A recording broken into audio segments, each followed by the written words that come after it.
बिस्मिल्लाहिर्रहमानिर्रहीम। अस्सलाम वालेकुम। मोहतरम सामीन, आज हम सूरह काफ का एक मुख्तसर सा खुलासा सुनने की सआदत हासिल करेंगे। सूरह काफ मक्का मुकरमा में नाजिल हुई। इस सूरत में 3 रुकू और 45 आयतें हैं। काफ रुफ़ मुक़त्तआत में से एक हर्फ है। इस सूरत की पहली आयत में यह हर्फ मौजूद है। इस मुनासबत से इस सूरत का नाम सूरह काफ रखा गया है। मोहतरम सामीन, इस सूरत का मरकज़ी मजमून यह है कि इसमें मरने के बाद दोबारा ज़िंदा किए जाने का सबूत पेश किया गया और इस्लाम के उस बुनियादी अक़ीदे का इनकार करने वालों का रद्द किया गया। और इस सूरत में ये चीज़ें बयान की गई हैं।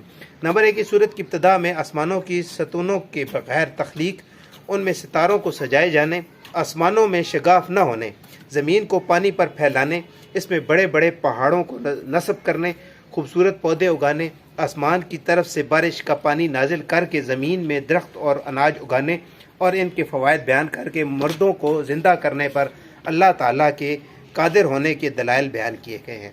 नंबर 2, साबका उम्मतों जैसे हज़रत नूह अलैहिस्सलाम की कौम, असहाबे रस, समूद, आद, फ़िरऔन, हज़रत लूत अलैहिस्सलाम की कौम, असहाबे अजका और हज़रत शुएब अलैहिस्सलाम की कौम और कौम तुबा के बारे में बताया गया है।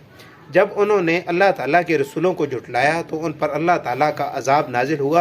लिहाजा कुफार मक्का को भी डर जाना चाहिए कि उन जैसे अमल करके कहीं ये भी अल्लाह के अजाब में मुब्तला ना हो जाएं। नंबर 3, ये बताया गया कि हर इंसान के दाएं बाएं एक फरिश्ता बैठा हुआ है जो कि इंसान का हर कौल और अमल लिख रहे हैं। नंबर 4, मौत की सख्तियाँ, हशर और हिसाब की हौलनाकियाँ बयान की गईं। नंबर 5, मुत्तकी लोगों का वस्फ और उनकी जज़ा बयान की गई और ये बताया गया कि साबका उम्मतों की हलाकत से इबरत और नसीहत वो हासिल करता है जो हक़ कबूल करने वाला दिल रखता है या कान लगाकर और दिल से हाजिर होकर कुरान की नसीहतें सुनता है। अल्लाह पाक हमें भी कुरान करीम को पढ़ने, उसको समझने और उस पर अमल करने की तौफीक अता फरमाए। आज की वीडियो अगर आपको पसंद आई है तो इसको लाइक करें और दूसरों के साथ शेयर करें और ऐसी वीडियोस के लिए हमारे चैनल को सब्सक्राइब करें।